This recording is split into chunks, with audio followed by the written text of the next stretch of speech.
નમસ્કાર, જીએસટીવી સાથે હું છું દેવાંગ। જોઈએ અંદરની વાત તો અમેરિકાના આકાશમાં એક બલૂન જોવા મળ્યો। યુએસ સુરક્ષા વિભાગ આનાથી ચિંતિત થઈ ગયું અને દાવો કર્યો કે બલૂન વાસ્તવમાં ચીનનો જાસૂસ હતો। હવે ચીને પણ અમેરિકાને જવાબ આપ્યો છે અને કહ્યું છે કે અમે આ મામલાની તપાસ કરી રહ્યા છે। ચીનની આ હરકતથી અમેરિકા એટલું નારાજ છે કે વિદેશ મંત્રી એન્ટની બ્લિંકને ચીનનો પ્રવાસ પણ રદ કરી દીધો છે।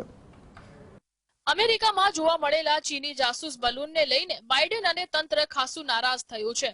અમેરિકાના સંરક્ષણ વિભાગ પેન્ટાગોને એક નિવેદનમાં જણાવ્યું હતું કે ચીનનું જાસૂસ બલૂન આગામી થોડા દિવસો સુધી અમેરિકાના આકાશમાં ફરતું રહેશે।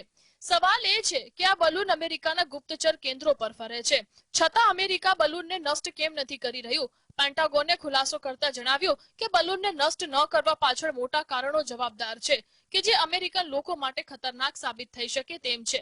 પેન્ટાગોનના પ્રેસ સેક્રેટરીએ જણાવ્યું હતું કે એરોસ્પેસ ડિફેન્સ શંકાસ્પદ બલૂન પર નજર રાખી રહ્યું છે। આ બલૂન અમેરિકાના ગુપ્તચર કેન્દ્રોની ઉપર જ ફરે છે। ચીનની આ હરકતથી અમેરિકન વિદેશ મંત્રી એન્ટની બ્લિંકને તેમનો ચીનનો પ્રવાસ રદ કરી દીધો છે। ચીનના બલૂનને કારણે અમેરિકાએ ચીનને ચેતવણી આપી દીધી છે। Bureau report, GSTV. જર્મનીએ યુક્રેનને ટેન્ક મોકલવાની જાહેરાત બાદ રશિયાના રાષ્ટ્રપતિ વ્લાદિમીર પુતિન રોષે ભરાયા છે। પુતિને યુક્રેન પર રશિયાને આક્રમણની સરખામણી નાઝી જર્મનીની વિરુદ્ધની લડાઈથી કરી છે। સ્ટાલિનગ્રાદના યુદ્ધની 80મી વર્ષગાંઠ પર એક ભાષણમાં રશિયાના પુતિને કહ્યું હતું કે યુક્રેનમાં ટેન્ક મોકલીને અમને જર્મનીના ટેન્કથી ડરાવવામાં આવી રહ્યા છે। એક વર્ષ પહેલા રશિયા યુક્રેન વચ્ચે ચાલુ થયેલા યુદ્ધ બાદ પશ્ચિમી દેશો યુક્રેનને હથિયારોની મદદ કરી રહ્યા છે। જર્મનીએ યુક્રેનને 14 લેપર્ડ 2 ટેન્ક મોકલવા સહમતિ સાધી છે, તેથી રશિયા ઉશ્કેરાયું છે અને રશિયન સેનાએ તો એલાન પણ કરી દીધું છે જર્મન ટેન્કને નુકસાન કરનારા કે પછી તેના પર કબજો કરનારા સૈનિકને 50 લાખ રૂપિયાનું ઇનામ આપવામાં આવશે। પુતિને પોતાના ભાષણમાં એવા સંકેતો પણ આપ્યો છે કે આ યુદ્ધ હવે પારંપરિક હથિયારોથી આગળ વધી શકે છે, એટલે તેમનો મતલબ પરમાણુ હથિયાર હોવાનું પણ માનવામાં આવે છે। Bureau report, GSTV. યુક્રેન પર રશિયાના હુમલા બાદ 2022માં સ્વીડન અને ફિનલેન્ડે નાટોમાં જોડાવા માટે અરજી સામે તુર્કીના રાષ્ટ્રપતિ રેસેપ તૈયબ એર્દોગાને વિરોધ કર્યો છે। શા માટે તુર્કી આ બંને દેશનો વિરોધ કરી રહ્યું છે, જોઈએ। નાટોમાં જોડાવા માટેની સ્વીડન અને ફિનલેન્ડની ઈચ્છા હજુ પણ અધૂરી છે, જેનું મુખ્ય કારણ તુર્કીના રાષ્ટ્રપતિ એર્દોગાન છે। કોઈપણ દેશને નાટોમાં જોડાવા નાટોના 30 સભ્યોની મંજૂરી આવશ્યક છે। નાટો એ પશ્ચિમી દેશોનું એક મિલિટરી અલાયન્સ છે, જેની સ્થાપના 1949માં 12 દેશોએ કરી હતી। નાટોના કોઈ સભ્ય દેશ પર વિદેશી તાકાત હુમલો કરે તો તેઓ એકબીજાને મદદ કરવા માટે પ્રતિબદ્ધ હોય છે। સ્વીડનમાં તુર્કી વિરોધી પ્રદર્શન થયા બાદ તુર્કી આ બંને દેશોની અરજીને નડ્યું છે। તુર્કીએ સ્વીડન અને ફિનલેન્ડમાં રહેતા 150 તુર્કી નાગરિકોને કે જેણે તેણે આતંકવાદી જાહેર કર્યા છે તેનો કબજો સોંપવાની માંગ કરી છે। આ લોકો કુર્દિશ વર્કર્સ પાર્ટી સાથે સંકળાયેલા છે અને 2016માં દેશનો તખ્તા પલટની યોજના ઘડવાનો આરોપ છે। એર્દોગાન પોતાના દેશમાં રાષ્ટ્રપતિની ચૂંટણીમાં આ મુદ્દો ઉઠાવીને પોતાની પ્રતિમા ચમકાવીને પોતાને આંતરરાષ્ટ્રીય નેતા સ્થાપિત કરવા માંગે છે। Bureau report, GSTV. આગામી સમયમાં તુર્કીમાં ચૂંટણી યોજાવાની છે ત્યારે દેશના નાગરિકો મોંઘવારીથી ત્રાહિમામ પોકારી ગયા છે, જેથી સત્તા પર આસીન રાષ્ટ્રપતિ એર્દોગાનને અત્યારથી જ હારનો ડર સતાવા લાગ્યો છે। મોંઘવારીની આર્થિક કટોકટીથી માત્ર પાકિસ્તાન જ નહીં પરંતુ તેનો મિત્ર દેશ તુર્કી પણ ઝઝૂમી રહ્યો છે। તુર્કીના રાષ્ટ્રપતિ રેસેપ તૈયબ એર્દોગાને 14 મે ચૂંટણીની જાહેરાત કરી છે। તુર્કીમાં સંસદીય ચૂંટણીની સાથે જ રાષ્ટ્રપતિ પદની પણ ચૂંટણી થવાની છે। છેલ્લા 20 વર્ષથી સત્તા ભોગવી રહેલા એર્દોગાને ફરીથી તુર્કીના નેતા તરીકે ચૂંટાઈ આવવાનો ભરોસો વ્યક્ત કર્યો છે, પરંતુ મોંઘવારીથી નાગરિક ત્રસ્ત છે, તેથી એર્દોગાનની ચિંતા વધી ગઈ છે। હારના ડરને પગલે અર્થવ્યવસ્થાને મજબૂત બનાવવા અનેક યોજનાઓ એર્દોગાન જાહેર કરી રહ્યા છે, પરંતુ ચૂંટણી પહેલા વીજળીમાં સબસિડી, ન્યૂનતમ વેતન 2 ગણું કરવાની અને પેન્શન વધારવાની પણ જાહેરાત કરી છે। તુર્કીમાં લગભગ 20 લાખ લોકો બહુ જલ્દી રિટાયર થવાના છે। તેવામાં ફુગાવાએ તુર્કીની જનતાની હાલત ખરાબ કરી નાખી છે। લોકોમાં સરકાર વિરુદ્ધ આક્રોશ પ્રવર્તી રહ્યો છે। Bureau report, GSTV. દોઢેક વર્ષ પહેલા અફઘાનિસ્તાન તાલિબાનોના શાસન હેઠળ આવી ગયું છે। દેશની આર્થિક વ્યવસ્થા ચિંતાજનક છે। વર્લ્ડ બેંક મુજબ $386 પ્રતિ વ્યક્તિની વાર્ષિક આવક સાથે અફઘાનિસ્તાન દુનિયાના સૌથી ગરીબ દેશોમાં આવે છે। તાલિબાનના શાસન પછી અફઘાનિસ્તાનની સ્થિતિ બદતર બની ગઈ છે।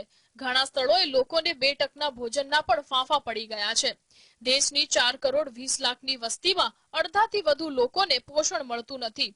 અફઘાનિસ્તાનમાં તાલિબાનની સત્તા આવ્યા બાદ બહારના દેશોથી મળતી આર્થિક સહિત અનેક મદદ બંધ થઈ ગઈ છે। ત્યારે તાલિબાને આવક વધારવા માટે કર વસૂલી વધારી દીધી છે.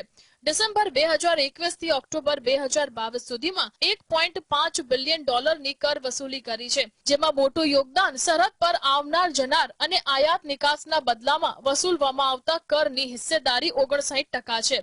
એ સાથે જ ધાર્મિક કર પણ વસૂલવામાં આવે છે કે જે અસાર અને જકાત કહેવાય છે. કોલસાની નિકાસની સાથે જ અફીણની ખેતી પણ ભરપૂર કમાય છે. પૂરી દુનિયામાં અફીણની ગેરકાયદે ખેતીના 90% થી વધુ અફઘાનિસ્તાનમાં થાય છે. Bureau report GSTV. International monetary funday ફરી એકવાર પાકિસ્તાનને આંચકો આપી દીધો છે. બેલઆઉટ પેકેજ માટે IMFનો સંપર્ક કરનાર વડાપ્રધાન શહેબાઝ શરીફ દ્વારા રજૂ કરાયેલ પરિપત્ર લોન યોજનાને નકારી કાઢવામાં આવી છે. પાકિસ્તાનને મદદ માટે IMF પાસે 23 વખત જઈને નવો રેકોર્ડ બનાવ્યો છે. પાકિસ્તાને IMF લોન મેળવવા માટે અમેરિકાની મદદ પણ માંગી છે. ચીન પાસેથી લોન મળી છે, પરંતુ તેના પરનું વ્યાજ એટલું વધારે છે કે તેને ચૂકવવું ખૂબ મુશ્કેલ છે. ગયા વર્ષે પાકિસ્તાનમાં આવેલા પૂરને કારણે અર્થવ્યવસ્થા પર સંકટ વધુ ઘેરું બન્યું હતું. આ પૂરને કારણે અર્થવ્યવસ્થાને લગભગ $30 અબજ નું નુકસાન થયું છે.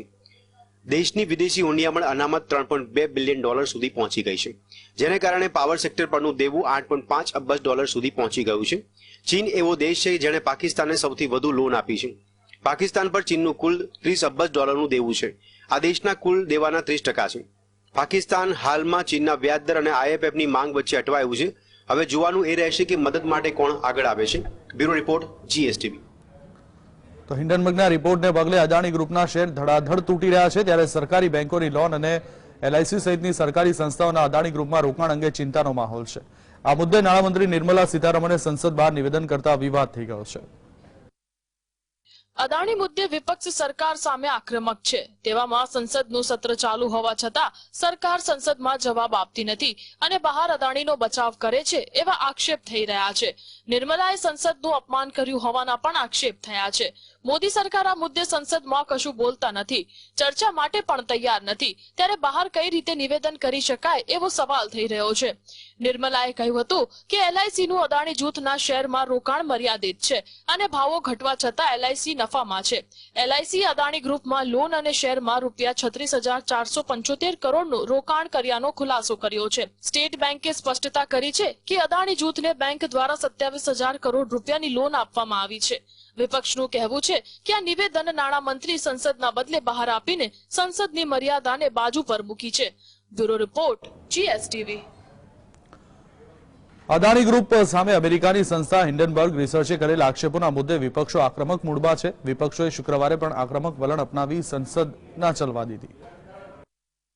અદાણી મુદ્દે વિપક્ષ આક્રમક મૂડમાં છે. કોંગ્રેસ, DMC, આમ આદમી party, SP, DMK, Janata Dal અને ડાબેરીઓ સહિત 13 વિપક્ષી પાર્ટીઓએ રાજ્યસભામાં વિપક્ષના નેતા મલ્લિકા અર્જુન ખડગેની ચેમ્બરમાં બેઠક કરીને આ મુદ્દે આક્રમક વલણ અપનાવવાનો નિર્ણય લીધો હતો.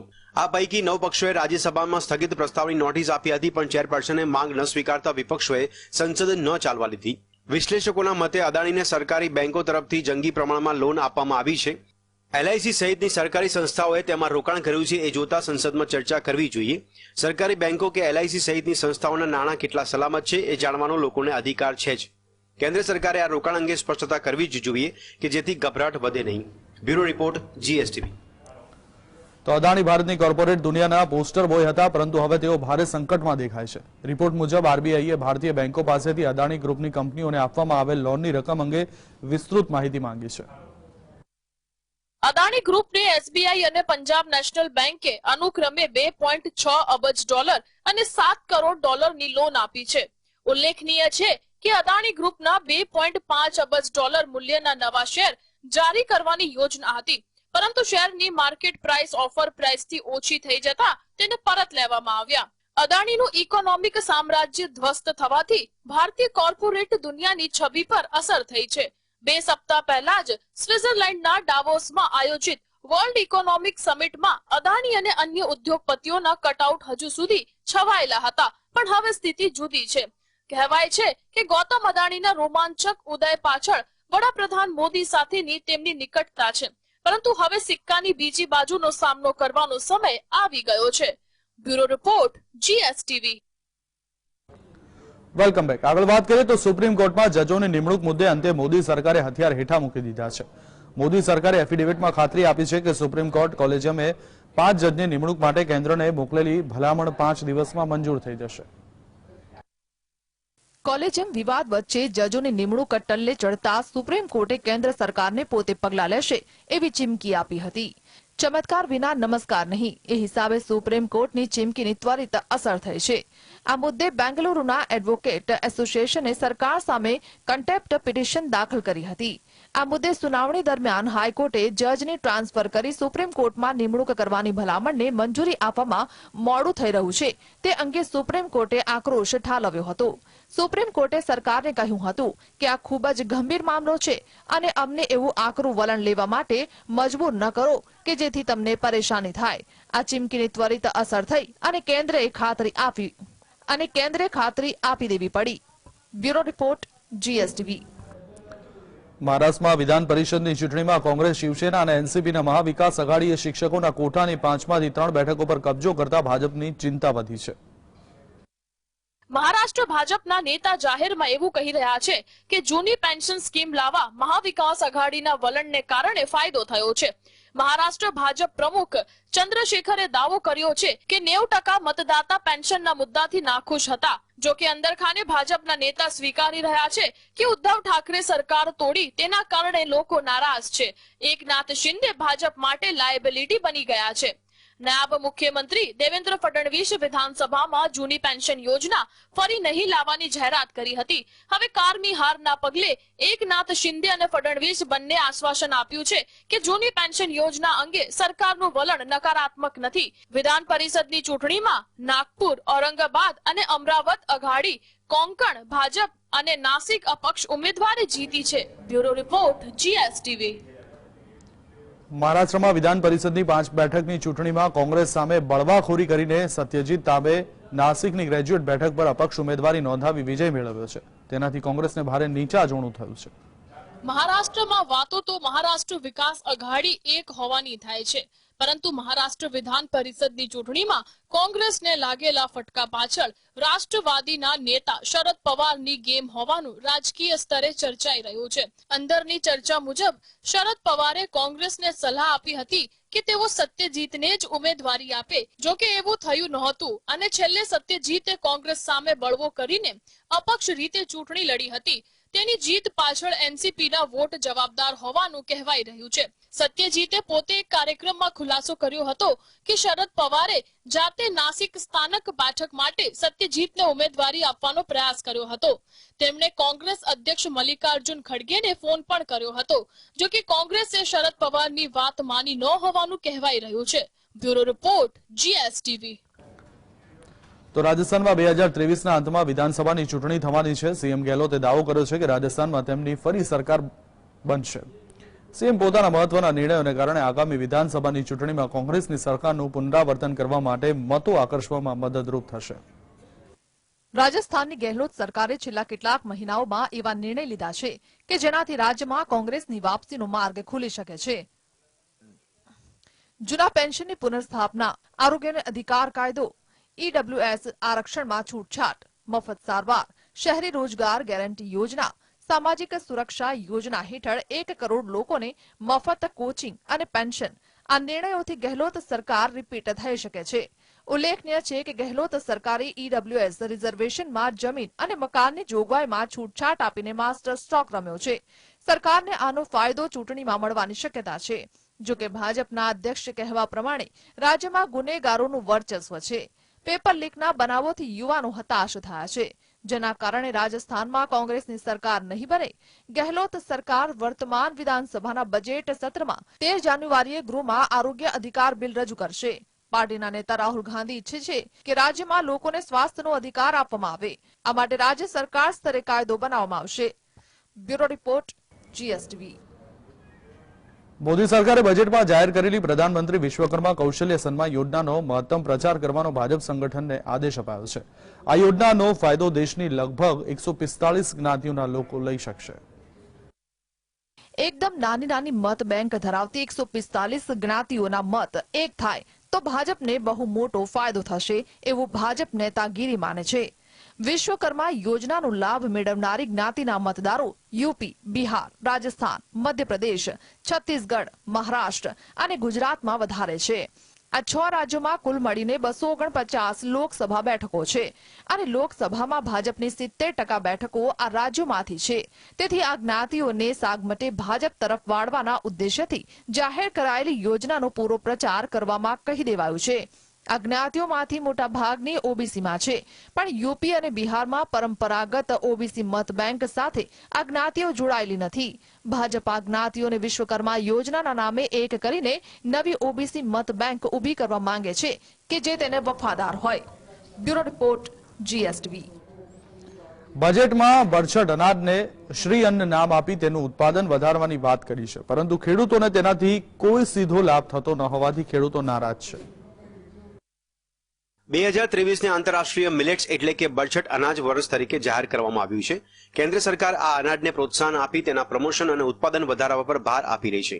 બરછટ અનાજમાં જુવાર, બાજરી, રાગી, કુટ્ટુ, કાકુન, ચીના, સાંવા, કોદરી વગેરેનો સમાવેશ થાય છે. બરછટ અનાજને ગરીબોનું અનાજ પણ કહેવામાં આવે છે. આના ઘણા કારણો છે, જેમ કે તેનો ઉપયોગ ખોરાક, ચારો અને જૈવ બળતણ બનાવવા માટે થાય છે. જોકે અંદરની વાત મુજબ ખેડૂતો શ્રી અન્ન યોજનાને માત્ર પ્રચાર ગણે છે. સરકાર પાસે એવી કોઈ નક્કર નીતિ નથી કે સરકાર ખેડૂતો પાસેથી બરછટ અનાજ ખરીદશે. ખેડૂત બરછટ અનાજ કેમ ઉગાડે, તેને ઉગાડવાનો શું ફાયદો છે, એવી સરકારે ખેડૂતોને કોઈ જ ખાતરી આપી નથી. Bureau report. Welcome back. આગળ વાત કરીએ તો રાષ્ટ્રીય સ્વયંસેવક સંઘના દત્તાત્રેય હોસબોલે બીફ એટલે કે ગૌમાંસ અંગે આપેલ નિવેદને ચકચાર જગાવી છે. હોસબોલે કહ્યું કે કોઈ વ્યક્તિએ મજબૂરીમાં બીફ ખાધું હોય અને હિન્દુ ધર્મ છોડીને અન્ય ધર્મમાં ગયા હોય તો તેમના માટે હિન્દુ ધર્મના દરવાજા બંધ થયા નથી. આજે પણ આ લોકોની ઘર વાપસી થઈ શકે છે. હિન્દુઓ ચોક્કસ ધર્મ અપનાવે ત્યારે તેમને ગૌમાંસ ખવડાવાય છે. હોસબોલે આ સંદર્ભમાં નિવેદન કર્યું છે. હોસબોલેના નિવેદન સામે ઘણા સાધુ સંતોને વાંધો છે. તેમનું કહેવું છે કે સંઘ હિન્દુત્વનો ઠેકેદાર હોય એ રીતે વર્તી રહ્યો છે. ગાય હિન્દુઓ માટે પવિત્ર છે, ત્યારે ગૌમાંસ ખાનારાને મુદ્દે સમાધાન કરવાનો સંઘને કોઈ અધિકાર નથી. હોસબોલે કહ્યું કે ડોક્ટર હેડગેવાર એવી વ્યાખ્યામાં નહોતા પડ્યા કે હિન્દુ કોણ છે. ભારતની ધરતીને પિતૃ ધરતી માનનારા તમામ હિન્દુ છે. જેમના પૂર્વજો હિન્દુ હતા એ પણ હિન્દુ છે, જે પોતાને હિન્દુ માને છે એ પણ હિન્દુ છે. Bureau report, GSTV. ભાજપ નેતા સમાન સિવિલ કોડ લાવવાની વાતો જોરશોરથી કરી રહ્યા છે, ત્યારે મોદી સરકારે આ મુદ્દે હાથ અદ્ધર કરી દીધા છે. કેન્દ્રીય કાયદા પ્રધાન કિરેન રિજિજુએ સંસદમાં કહ્યું છે કે હમણાં યુનિફોર્મ સિવિલ કોડ લાવવાનો કોઈ ઈરાદો નથી. રિજિજુએ કહ્યું કે કેન્દ્ર સરકારે લો કમિશન ઓફ ઇન્ડિયાને યુનિફોર્મ સિવિલ કોડ સાથે જોડાયેલા વિવિધ મુદ્દાઓની તપાસ કરવા અને યોગ્ય ભલામણો કરવા માટે વિનંતી કરી હતી. 21ના કાયદા પંચની મુદત 2018માં પૂરી થઈ હતી અને તેણે કોઈ ભલામણ કરી નથી. અલબત્ત નવું લો કમિશન આ અંગે વિચાર કરીને ભલામણ કરી શકે છે, પણ અત્યારે તો યુનિફોર્મ સિવિલ લાગુ કરવા અંગે કોઈ નિર્ણય લેવાયો નથી. ભાજપ શાસિત ગુજરાત અને મધ્યપ્રદેશ સહિતની ઘણી રાજ્ય સરકારે યુનિફોર્મ સિવિલ કોડનો અમલ કરવા માટેની ભલામણ કરવા સમિતિઓ રચી છે. કેન્દ્ર સરકારનું વલણ ઉદાસીન છે, એ જોતા તેનો હાલ અમલ થવાની શક્યતા નથી. Bureau report, GSTV. ઉત્તર પ્રદેશમાં યોગી આદિત્યનાથે ફરી પોતાનો સિક્કો જમાવી દીધો છે. યુપીમાં તાજેતરમાં યોજાયેલ વિધાન પરિષદની ચૂંટણીમાં ભાજપે 5 બેઠકોમાંથી 4 બેઠકો કબજે કરી છે, જ્યારે 1 બેઠક અપક્ષ ઉમેદવારે જીતી છે. સમાજવાદી પાર્ટી અને બસપાને એક પણ બેઠક મળી નથી. લોકસભાની ચૂંટણી પહેલા યોગી પર નિયંત્રણ મૂકવાના પ્રયત્નો પૂરા જોશમાં ચાલી રહ્યા છે. ત્યારે યોગીએ ફરી એકવાર વિધાન પરિષદની ચૂંટણીમાં વિપક્ષનો સફાયો બોલાવી વિજય ધ્વજ લહેરાવી દીધો છે. આ જીતથી યોગી આદિત્યનાથનું રાજકીય કદ ફરી વધશે અને લોકસભાની ચૂંટણીમાં યોગીને અવગણી નહીં શકાય. સમાજવાદી પાર્ટી વિધાન પરિષદની ચૂંટણીમાં સારો દેખાવો કરીને વિધાનસભાના ઉપલા ગૃહમાં વિધાન પરિષદમાં વિપક્ષના નેતાઓનો હોદ્દો મેળવવાની આશા રાખતો હતો, પણ આશા ફળી નથી. સપા એક જ બેઠક જીતે તો પણ વિપક્ષ નેતા પદ મળી જાય, પણ સપા તેમાં સફળ થઈ નથી. વિધાન પરિષદમાં 3 સ્નાતક અને 2 શિક્ષક ક્વોટાની બેઠકો માટે મતદાન થયું હતું, કે જેમાંથી 4 બેઠકો પર ભાજપે કબજો કર્યો છે. Bureau report, GSTV. ઉત્તર પ્રદેશના પીલીભીતના ભાજપના સાંસદ વરુણ ગાંધી સતત પોતાના પક્ષની વિરુદ્ધ શાબ્દિક હુમલો કરી રહ્યા છે. તેથી આગામી ચૂંટણીમાં તેમને ટિકિટ મળશે નહીં એવી અટકળો વચ્ચે વરુણે પોતાના રાજકીય ભવિષ્યની તૈયારીઓમાં લાગી ગયા છે. ભાજપમાંથી ટિકિટ નહીં મળવાની શક્યતાઓ વચ્ચે પીલીભીતના સાંસદ વરુણ ગાંધીએ કોંગ્રેસ અને સમાજવાદી પાર્ટી સહિત ત્રીજો વિકલ્પ પણ વિચાર્યો હોવાનું કહેવાય છે. તેમની કોંગ્રેસમાં જોડાવાની અફવાઓ વચ્ચે કોંગ્રેસ નેતા રાહુલ ગાંધીએ બંનેના વિચારો અલગ હોવાનું કહેતા તે વાત હવાઈ ગઈ હતી. બીજી તરફ સમાજવાદી પાર્ટી અનેક વખત વરુણને જોડાવાનું આમંત્રણ આપ્યું છે, છતાં વરુણ ત્રીજો વિકલ્પ પસંદ કરે એવું માનવામાં આવે છે. કોંગ્રેસ સપામાં જવાને બદલે સંયુક્ત વિપક્ષના ઉમેદવાર તરીકે લડવાના વિચારમાં છે. તો નવા પક્ષ સ્થાપવાને લઈને પણ મા દીકરો વિચાર કરી રહ્યા હોવાનું કહેવાઈ રહ્યું છે. વરુણ કોંગ્રેસમાં જોડાય તો યુપીમાં તેમને એક મજબૂત નેતા મળે, પરંતુ તે સ્વતંત્ર રીતે લડે છે તો કોંગ્રેસ સહિત સપાને ફટકો પડી શકે છે. Bureau report, GSTV. તો ઓલ ઇન્ડિયા હાયર એજ્યુકેશન સર્વેના તાજેતરના અહેવાલ મુજબ 2016-17ની સરખામણીમાં 2020-21માં એન્જિનિયરિંગ પ્રવેશમાં 10% ઘટાડો જોવા મળ્યો છે, જેમાં 40.85 લાખથી વધી 36.63 લાખ થઈ ગયો છે. કેન્દ્રીય શિક્ષણ મંત્રાલયના અખિલ ભારતીય સર્વેક્ષણ ઓન હાયર એજ્યુકેશનમાં તાજેતરમાં આ વાત સામે આવી છે. દેશમાં અંડર ગ્રેજ્યુએટ સ્તરે અન્ય તમામ ક્ષેત્રે પ્રવેશ સંખ્યામાં વધારો થયો હોવા છતાં એન્જિનિયરિંગ પ્રવેશમાં ઘટાડો થઈ રહ્યો છે. થોડા વર્ષો પહેલા ભારતમાં એન્જિનિયરિંગના અભ્યાસ માટે વિદ્યાર્થીઓમાં ઘણો ક્રેઝ હતો અને દેશમાં ઘણી એન્જિનિયરિંગ કોલેજીસ પણ ખુલી રહી હતી. 5 વર્ષ માટે એન્જિનિયરિંગ અન્ય અભ્યાસમાં ત્રીજા ક્રમે હતો, જ્યારે BA પ્રથમ સ્થાને અને બેચલર ઓફ સાયન્સ BSc બીજા સ્થાને હતું.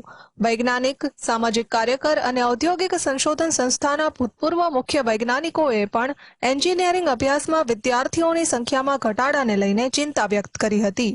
સરકારની ખોટી નીતિઓના કારણે તેની અસર દેખાઈ રહી છે. વિદ્યાર્થીઓના વાલીઓને લાગવા માંડ્યું છે કે આ રસ્તો યોગ્ય નથી, તેથી જ તેઓ એન્જિનિયરિંગમાં એડમિશન લેવા માંગતા નથી. BTech અને BEની અઘરી પરીક્ષાઓ આપવા છતાં વિદ્યાર્થીઓને સારી નોકરી મેળવવા માટે ઘણી સમસ્યાઓમાંથી પસાર થવું પડે છે. Bureau report,